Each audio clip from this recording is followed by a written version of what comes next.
Matagumpay na isinagawa ng mga kapulisan ang road clearing operations sa iba't ibang bahagi ng lalawigan ng rehiyon ng Cordillera ngayong araw ika-25 ng Hulyo taong kasalukuyan.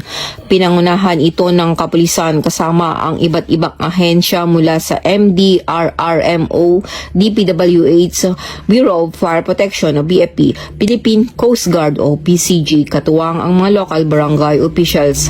Ang nasabing hakbang ay agarang tugon sa insidente ng pagguho ng mga bato o rockpool na dulot ng pananalasa ng bagyong Dante at Emong sa mga nasabing lugar.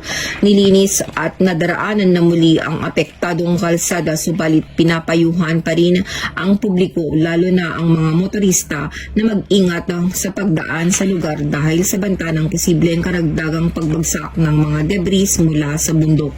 Ang kapulisan ng Cordillera ay patuloy sa pagsasagawa ng mga ganitong operations, katuwang ang iba't ibang ahensya para sa pagpapanatili ng kaligtasan at bilang bahagi ng mga tinatibay na Philippine National Police Disaster Response efforts sa panahon ng kalamidad.